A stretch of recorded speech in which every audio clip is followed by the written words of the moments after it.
کیا آپ جانتے ہیں کہ ملک شام کی فضیلت قرآن کریم کی کن آیات میں آئی ہے؟ کیا آپ کو پتہ ہے کہ احادیث میں ملک شام کی کیا کیا فضیلتیں آئی ہے؟ کیا آپ جانتے ہیں کہ ملک شام میں کون کون سے انبیاء مبعوث ہوئے اور کون کون سے انبیاء پیدا ہوئے؟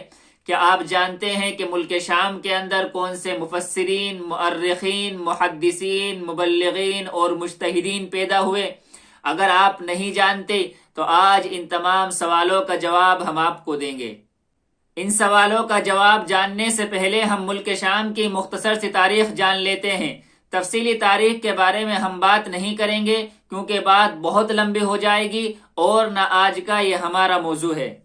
دیکھیے، اللہ تبارک و تعالیٰ نے آسمان و زمین کو پیدا کیا، انسانوں کو پیدا کیا اور پوری کائنات کو پیدا کیا، مگر سب کو ایک جیسا نہیں بنایا بلکہ بعض کو بعض پر فضیلت دی ہے۔ جیسے اللہ تبارک و تعالیٰ نے انسانوں میں سے بعض انسانوں کو منتخب کر کے ان کو رسول اور نبی بنایا اور ان کو دیگر لوگوں پر فضیلت دی، اسی طریقے سے اللہ تبارک و تعالیٰ نے رسولوں میں سے بعض رسولوں کو دوسرے بعض رسولوں پر فضیلت دی ہے۔ قرآن کہتا ہے تلک الرسل فضلنا بعضهم علی بعض۔ اسی طریقے سے اللہ تبارک و تعالیٰ نے زمین بنائی ہے اور زمین کے کچھ حصے کو دوسرے حصوں پر فضیلت دی ہے، جیسے مسجد حرام اور مسجد نبوی کو زمین کے دوسرے حصوں پر فضیلت حاصل ہے۔ اسی طریقے سے اللہ تبارک و تعالیٰ نے ملک شام کو زمین کے دوسرے خطوں پر ایک خاصی فضیلت دی ہے۔ شام سریانی زبان کا لفظ ہے جو حضرت نوح علیہ السلام کے بیٹے سام کی طرف منسوب ہے۔ طوفان نوح کے بعد حضرت نوح علیہ السلام کے بیٹے سام اسی علاقے میں آ کر کے آباد ہوئے۔ چونکہ اس علاقے میں آنے والے وہ پہلے شخص تھے، اسی لیے ان کے نام کی طرف نسبت کرتے ہوئے اس علاقے کا نام سام پڑ گیا، اور جب یہ لفظ سام سے عجم میں آیا تو اس کو سین سے بدل کر شین کر دیا تو یہ شام ہو گیا۔ یہ مبارک سرزمین پہلی جنگ عظیم تک عثمانی حکومت کی سرپرستی میں ایک ہی خطہ تھی۔ بعد میں انگریزوں اور اہل فرانس کی پالیسی نے اس کو 4 ملکوں میں تقسیم کر دیا: فلسطین، اردن، سوریہ، لبنان۔ قرآن کریم میں جہاں بھی ملک شام کا تذکرہ ہوا ہے یا احادیث میں جہاں بھی ملک شام کا تذکرہ کیا ہے، اس سے وہ پورا خطہ مراد ہے جو آج 4 ملکوں سوریہ، لبنان، فلسطین اور اردن پر مشتمل ہے۔ شام میں 6000 سال پرانی عمارتیں اور مذاہب کے آثار آج بھی ملتے ہیں۔ شام کی دارالحکومت دمشق کے بارے میں کہا جاتا ہے کہ یہ دنیا کا واحد ایسا شہر ہے جو کبھی تباہ و برباد نہیں ہوا، کسی بھی جنگ کے اندر یہ شہر برباد نہیں ہوا۔ یہی وجہ ہے کہ شام کی گلیوں کے اندر، دمشق کی گلیوں کے اندر 6000 سال پرانی عمارتیں اور نئی عمارتیں ایک ساتھ دیکھنے کو مل جاتی ہے۔ اللہ تبارک و تعالیٰ نے شام کی سرزمین کو انبیاء اور رسل کے لیے منتخب فرمایا، چنانچہ یہی وجہ ہے کہ انبیاء اور رسل کی ایک اچھی خاصی تعداد ملک شام کے اندر مبعوث ہوئی اور انسانوں کی ہدایت اور رہنمائی کے لیے تبلیغ کی۔ اسی مبارک سرزمین میں قبلہ اول واقع ہے، جس کی طرف رخ کر کے نبی کریم صلی اللہ علیہ وسلم اور صحابہ کرام نے 16 یا 18 ماہ نماز پڑھی، اور قبلہ اول کا قیام مسجد حرام یعنی مکہ مکرمہ کے 40 سال بعد ہوا۔ مسجد حرام اور مسجد نبوی کے بعد سب سے فضیلت والی جگہ مسجد اقصی ہے۔ آپ صلی اللہ علیہ وسلم نے اگر جزیرۃ العرب کے بعد کسی ملک کا سفر کیا ہے تو وہ ملک شام ہے۔ اسی مبارک سرزمین میں مسجد اقصی واقع ہے، جس کی طرف نبی کریم صلی اللہ علیہ وسلم کو معراج کی رات مکہ مکرمہ سے لایا گیا، جہاں آپ صلی اللہ علیہ وسلم نے تمام انبیاء کرام کی امامت فرمائی، اور پھر وہاں سے آپ صلی اللہ علیہ وسلم کو آسمان دنیا پر لے جایا گیا، جہاں مختلف آسمان پر آپ صلی اللہ علیہ وسلم نے مختلف انبیاء سے ملاقات کی، پھر اللہ کی بارگاہ میں حاضری ہوئی اور آپ صلی اللہ علیہ وسلم نے وہاں جنت و جہنم کے مناظر دیکھے۔ یہ پورا واقعہ ایک ہی رات میں ہوا۔ آپ صلی اللہ علیہ وسلم کے مسجد حرام سے مسجد اقصی تک کے سفر کو اسرا، اور آپ صلی اللہ علیہ وسلم کے مسجد اقصی سے بارگاہ خداوندی تک کے سفر کو معراج کہا جاتا ہے۔ اگرچہ قبلہ اول بیت المقدس حضرت عمر فاروق رضی اللہ تعالی عنہ کے دور خلافت میں فتح ہوا، لیکن اس کی بنیاد حضرت زید بن حارثہ کے لشکر سے پڑ گئی تھی، جس کی روانگی کا فیصلہ خدا صلی اللہ علیہ وسلم نے ماہ صفر سن 11 ہجری میں لیا تھا، لیکن آپ صلی اللہ علیہ وسلم کی بیماری کی خبر سن کر یہ لشکر مدینے کے باہر ہی خیمہ زن ہو چکا تھا، اور حضرت ابو بکر صدیق رضی اللہ تعالیٰ عنہ کے دور خلافت میں اس لشکر نے پہلی فوجی مہم شروع کی تھی۔ ملک شام میں مذہب اسلام کے پہنچنے تک تقریباً 1500 سال تک سریانی زبان بولی جاتی تھی، لیکن ملک شام کے باشندوں نے انتہائی خلوص اور محبت کے ساتھ مذہب اسلام کا استقبال کیا اور بہت کم عرصے میں ان کی مادری زبان عربی ہو گئی تھی۔ دمشق کی فتح کے تقریباً 26 سے 27 سال کے بعد دمشق اسلامی حکومت کا دارالسلطنت بن گیا تھا۔ مسلمانوں، یہودیوں اور عیسائیوں کے لیے یہ جگہ بہت بابرکت اور مقدس ہے۔ فی الحال بیت المقدس یہودیوں کے قبضے میں ہے۔ دعا کیجئے کہ اللہ تبارک و تعالی بیت المقدس کو یہودیوں کے قبضے سے آزاد فرمائے اور دین اسلام کی نصرت فرمائے اور ہم سب کو دین اسلام کی خدمت کے لیے قبول فرمائے۔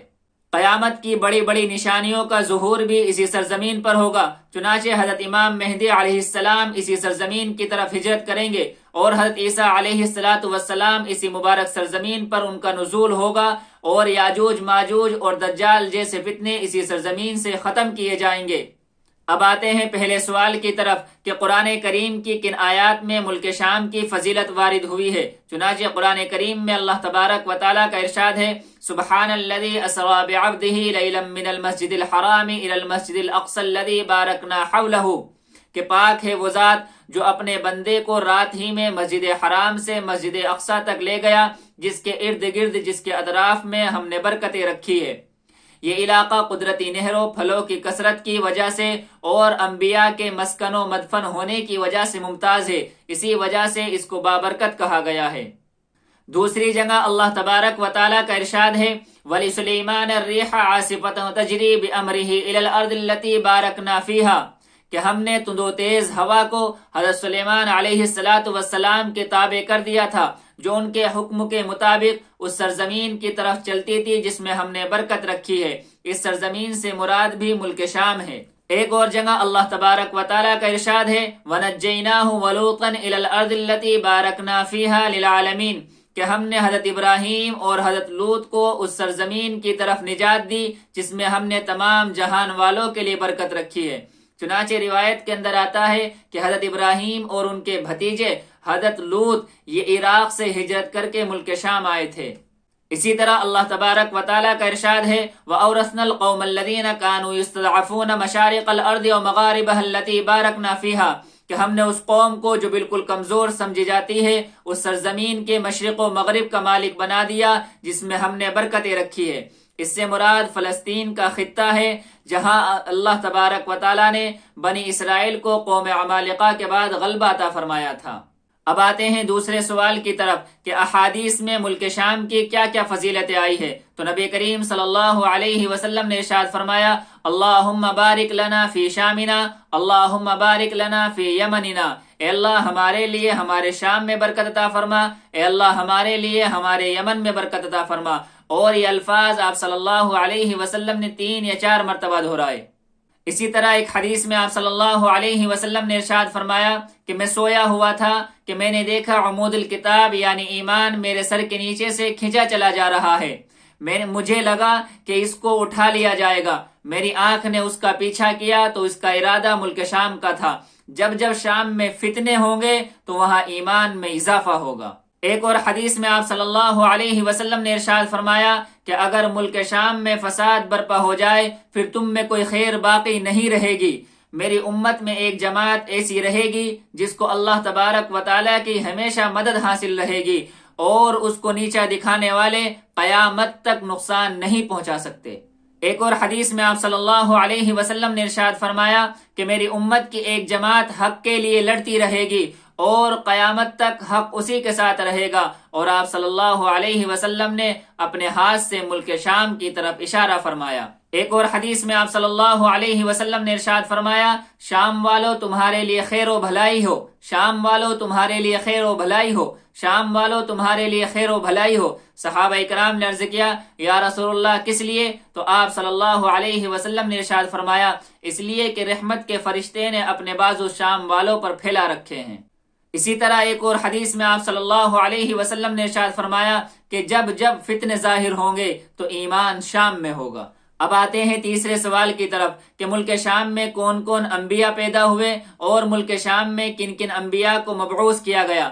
دیکھیے یہ ایک لمبی لسٹ ہے جو ملک شام میں پیدا ہوئے اور جن کو ملک شام میں مبعوث کیا گیا، لیکن میں کچھ نام آپ کو بتا دیتا ہوں۔ ان میں ایک نام ہے حضرت ابراہیم علیہ السلام۔